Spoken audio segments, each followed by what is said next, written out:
Bisa dilihat ya, Bapak Bisa, Ibu. Pak. Bisa, Ya, Pak. Pak Ketum, Pak Sekjen, segenap panitia, para narasumber, dan juga dari Dewan Pembina, Bapak Robertus Rianto yang saya muliakan. Terima kasih atas kesediaan kita bersama-sama bergabung di dalam diskursus ini.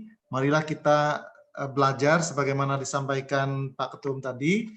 Saya juga masih ikut, minggu lalu juga saya ikut yang disampaikan oleh Pak Ketum dan Pak Sekjen ya, sehingga saya senantiasa menyerap apa yang disampaikan kepada kita, sehingga kita ini terus belajar. Nah, pada hari ini saya akan memberikan apa yang saya sudah himpun, Pancasila sebagai dasar negara, bagaimana manifestasinya. Bagaimana manifestasinya. Nah, dari aspek kesejaraan, kita mengulangi kembali bagaimana proses pengesahan Undang-Undang Dasar 45, yaitu pada tanggal 18 Agustus, sebagaimana kita ketahui, Undang-Undang Dasar 45 disahkan berdasarkan rapat besar PPKI. Apa isinya? Isinya adalah pembukaan batang tubuh 37 pasal, aturan tambahan 2 pasal. Penjelasan Undang-Undang Dasar dimuat dalam Berita Republik Indonesia tahun kedua nomor 7 tanggal 12 Februari tahun 46, ya, ada di halaman 51 sama dengan 56. Penjelasan Undang-Undang Dasar 45 bukan produk PPKI, tetapi hasil dari Profesor Mr. R. Supomo, Menteri Kehakiman RI yang pertama. Sehingga ada pakar hukum tata negara pada itu, Profesor Dr. Harun Ar-Rasyid ini tidak menyetujui keabsahan penjelasan Undang-Undang Dasar 45.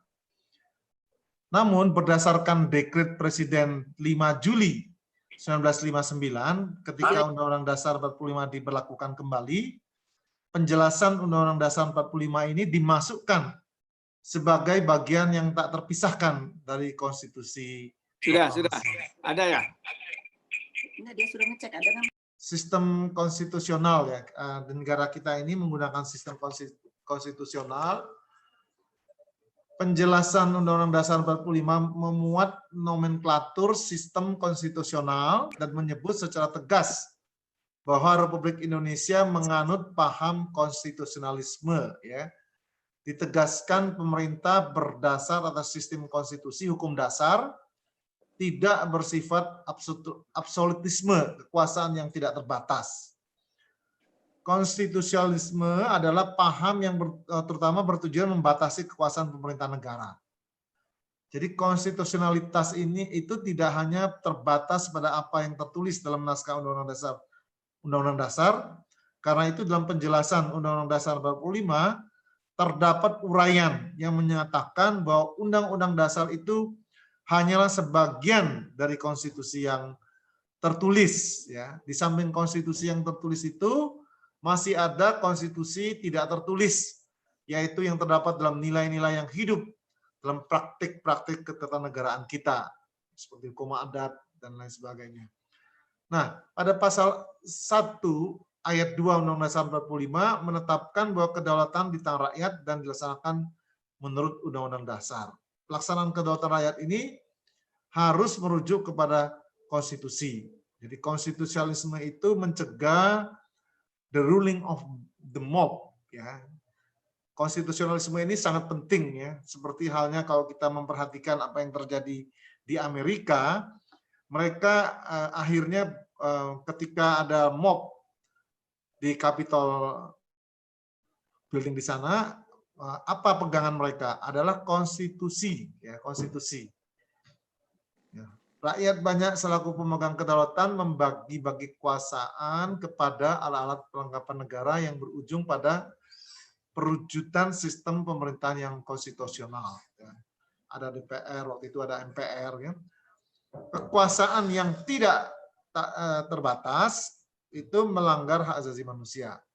Jadi perlindungan hak asasi manusia itu semestinya memang diawali dengan membendung kekuasaan negara. Ya, konstitusionalisme itu pada hakikatnya kita menegakkan harkat dan martabat manusia. Ya. Kemudian Undang-Undang Dasar 45 dan hak asasi manusia. Saya ingin menyoroti ini.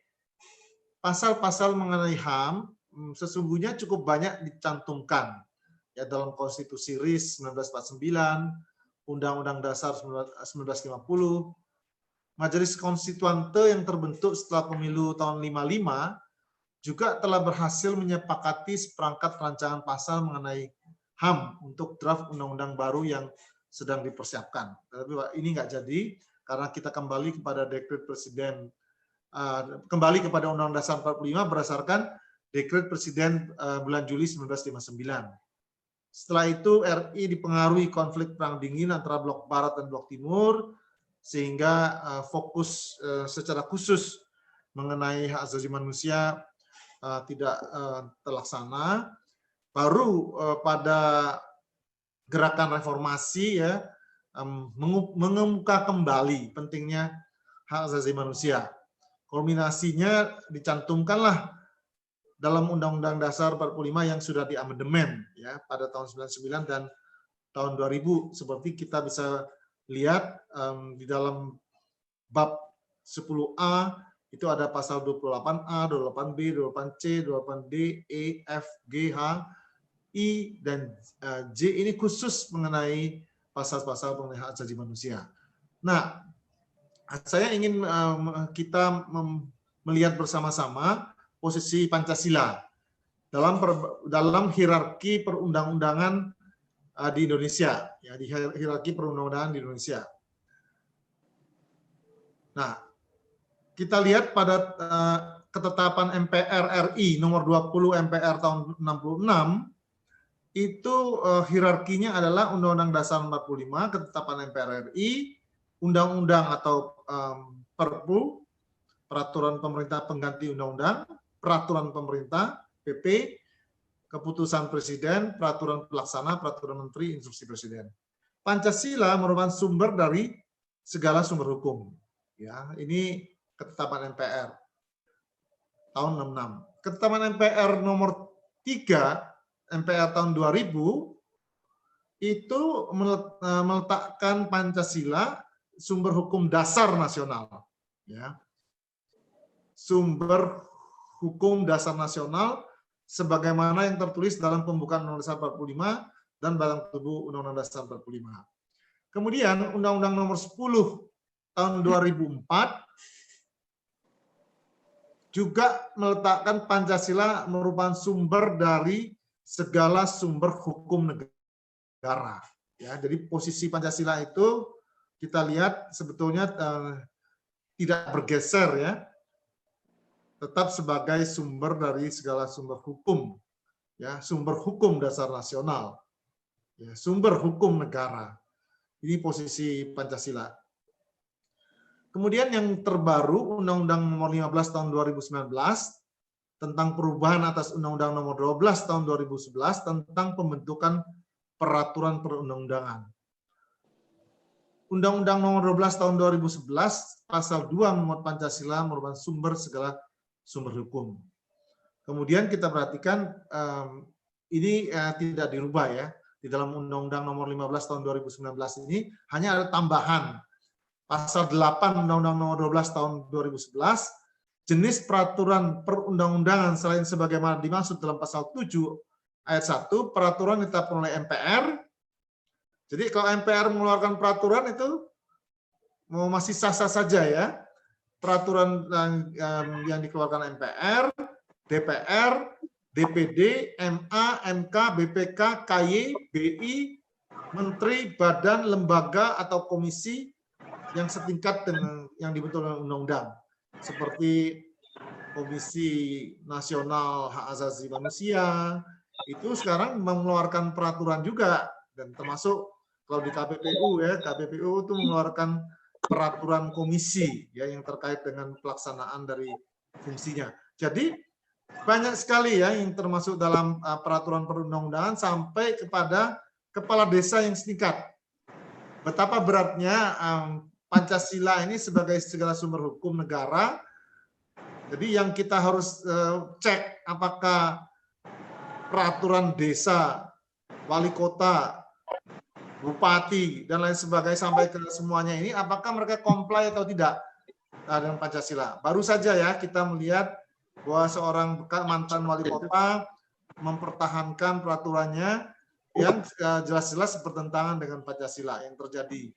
Bagaimana seorang siswa lainnya mungkin terpaksa, seorang siswa dipaksa untuk mengikuti tata busana karya agama tertentu. Itu contoh bahwa peraturan itu yang tidak comply kepada Pancasila. Nah, pengamalan nilai-nilai Pancasila itu memang hanya dapat terlaksana apabila ada ketaatan dari penyelenggara negara dan warga negara. Ya, jadi dia kalau komponen elemen dari negara itu ada warga negara, ada penyelenggara negara. Ya, itu harus timbal balik, harus saling check and balance. Kita sebagai civil society tentu punya kewajiban juga untuk mengecek apakah penyelenggara negara itu comply atau tidak. Ketaatan pada hukum, ketaatan kepada kesusilaan berdasarkan atas sila kedua Pancasila, ketaatan keagamaan berdasarkan atas sila pertama Pancasila pasal 29 ayat 1 Undang-Undang Dasar 45, kepembukaan yang berkat rahmat Allah yang Maha Kuasa dalam alinea ketiga di pembukaan Undang-Undang Dasar 45, ketaatan mutlak atau kodrat atas dasar bawaan kodrat dari organisasi hidup bersama dalam bentuk masyarakat, terlebih dalam bentuk negara. Organisasi hidup berkesadaran berupa segala sesuatu yang dapat menjadikan pengalaman dari manusia. Baik pengalaman tentang penilaian hidup yang meliputi lingkungan hidup kebendaan, kerohanian, religius, lingkungan hidup sosial, ekonomi, sosial politik, sosial kultural. Pusat keteladanan dari ketaatan ini adalah semangat penyelenggara negara. Ya. Nah, bagaimana manifestasinya? Kita mulai saja dengan sila pertama. Sila pertama itu tentu mengamanatkan bahwa di Indonesia ini kebebasan beragama dijamin, ya, dijamin oleh undang-undang. Nah, saya perlu menegaskan sesungguhnya dalam perspektif hak asasi manusia, kebebasan hak-hak yang dimiliki oleh kita di dalam menjalankan apa saja yang kita anggap hak itu bisa dibatasi ya dengan undang-undang dalam 5 hal. Dalam 5 hal bisa dibatasi. Perlindungan atas keselamatan publik. Alasan public safety ini bisa membatasi hak-hak orang. Misalnya orang itu mengatakan saya tidak mau divaksin, misalnya. Ada undang-undang yang mengatur demi perlindungan keselamatan publik, maka orang-orang yang mengatakan tidak mau divaksin itu, kalau dia memang memenuhi persyaratan, dia bisa diharuskan, diwajibkan, karena ada undang-undang yang mengatur. Jadi hak penolakannya menjadi tidak berlaku. Karena demi keselamatan publik, negara bisa memaksa orang tidak menjalankan haknya. Karena hak dia itu tentu saja dibatasi oleh hak orang lain. Ya, kalau menyangkut keselamatan publik, kalau Anda tidak mau divaksin, Anda nggak mau pakai masker, Anda bisa mengancam keselamatan publik, keselamatan orang lain. Makanya wajib bisa dilaksanakan berdasarkan undang-undang diatur. Ketertiban publik, public order, ini penting sekali, ya. Jadi orang tidak bisa seenaknya menggunakan ruang publik, ya. Ruang publik dia harus di ini. Nah, kesehatan publik, moral publik, perlindungan hak asasi dan kemerdekaan orang lain. Ini perlu diketahui, dipahami betul, ya.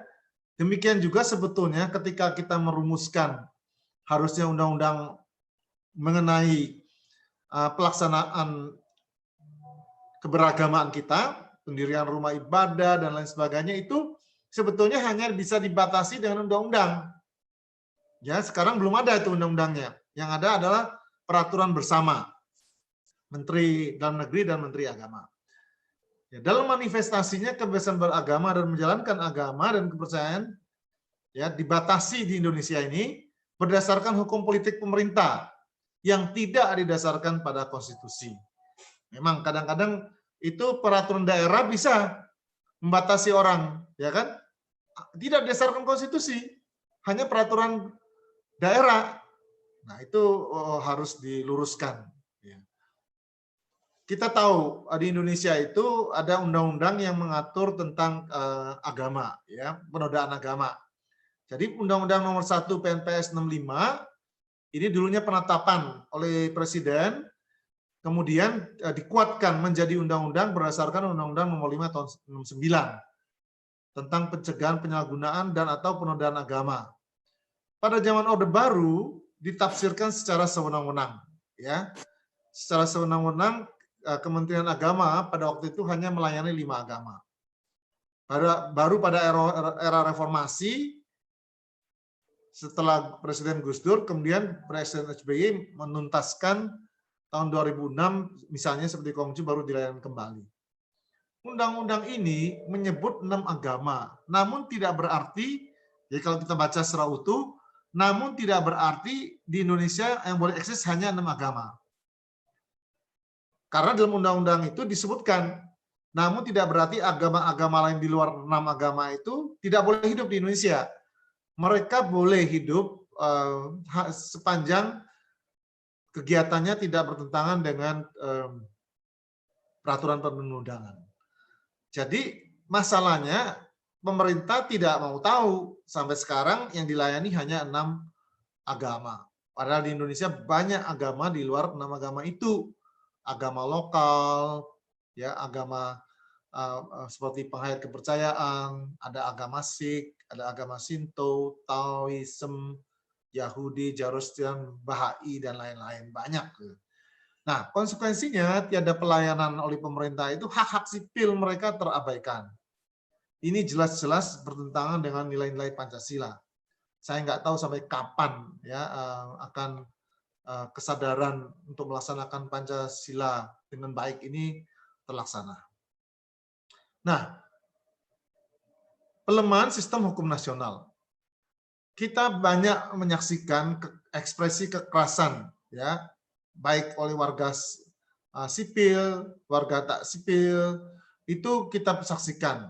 Kekerasan antar kelompok warga tak sipil, bentrokan antar sindikat, geng, organisasi kemasyarakatan tertentu, kekerasan negara atas warga, kekerasan antar aparat negara, berbagai ekspresi kekerasan ini tidak jarang dengan kecenderungan meraih kekuasaan dan mengoperasikan sarana-sarana pemaksaan dan kebencian, seperti pada pilkada yang lalu-lalu.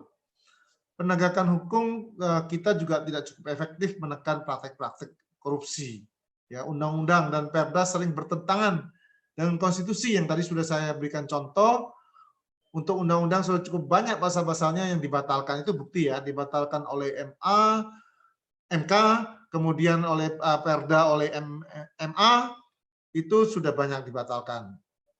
Ya, ada juga sampai sekarang undang-undang yang memberikan kesempatan berusaha dari hulu ke hilir sehingga terjadi integrasi vertikal dan melemahkan UMKM. UMKM dilemahkan dan yang terintegrasi vertikal ini bisa menentukan harga. Akhirnya kita setengahnya sudah dijajah oleh pelaku usaha yang menguasai secara dominan, yang menguasai dari hulu ke hilir. Contohnya dalam perunggasan. Nah, bagaimana agar wibawa Pancasila sebagai dasar negara, sebagai sumber dari segala sumber hukum negara, ya, hukum nasional itu perlu digaungkan terus, ya, mengukuhkan negara hukum berdasarkan Pancasila ini perlu digaungkan terus. Mungkin perlu ada peninjauan ulang terhadap Undang-Undang Negara Republik Indonesia 45 hasil amandemen. Kalau kita rasakan ada hasil amandemen yang lalu itu kebablasan dan ada yang memang tidak comply lagi, misalnya, menetapkan Indonesia ini sebagai negara hukum dengan menempatkan Pancasila yang harus menjadi sumber segala sumber hukum.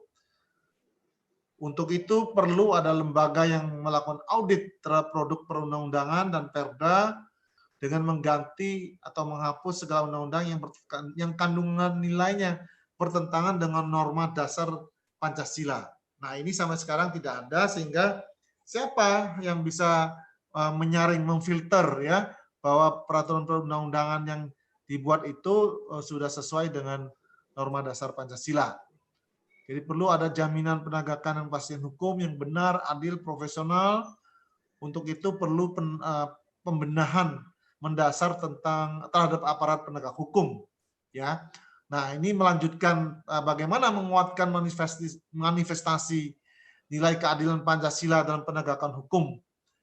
Penguatan manifestasi nilai keadilan Pancasila bagi penegakan hukum itu perlu dikonkretkan dengan upaya nyata. Para pelaku penegak hukum di era sekarang ini, sebagai zaman dengan berbagai isu global yang dihadapi berbagai negara, harus memiliki jiwa sekaligus pelaku pelaksanaan nilai-nilai Pancasila. Dibutuhkan penegakan hukum terintegrasi dalam sistem hukum yang kokoh berpedoman pada Pancasila secara utuh, bukan parsial guna mewujudkan tujuan hukum, yakni kepastian hukum, keadilan, kemanfaatan. Ya, keadilan Pancasila mengandung makna keadilan berketuhanan, keadilan berkemanusiaan, humanistik, keadilan yang demokratik nasionalistik, dan keadilan sosial. Ini berarti keadilan yang ditegakkan juga bukan sekedar keadilan formal, tapi substansial. Ya, terlebih dalam peradilan pidana yang lebih menekan pada keadilan kebenaran material, bukan keadilan kebenaran formal, seperti peradilan perdata. Keadilan berketuhanan, hal ini sesuai dengan bunyi ira-ira putusan hakim demi keadilan berdasarkan ketuhanan yang Maha Esa. Di Indonesia aja ini, yang hakimnya membuat putusan demi keadilan berdasarkan ketuhanan yang Maha Esa. Dari kalimat tersebut jelas pengertiannya mempunyai pertanggungjawaban ya secara vertikal antara hakim dengan Tuhan yang Maha Esa. Penegakan hukum dan keadilan harusnya tidak hanya berdasarkan pada tuntutan undang-undang, tapi juga berdasarkan pada tuntutan quote and quote ya. Tuhan, sila pertama itu penting sekali ya dihayati.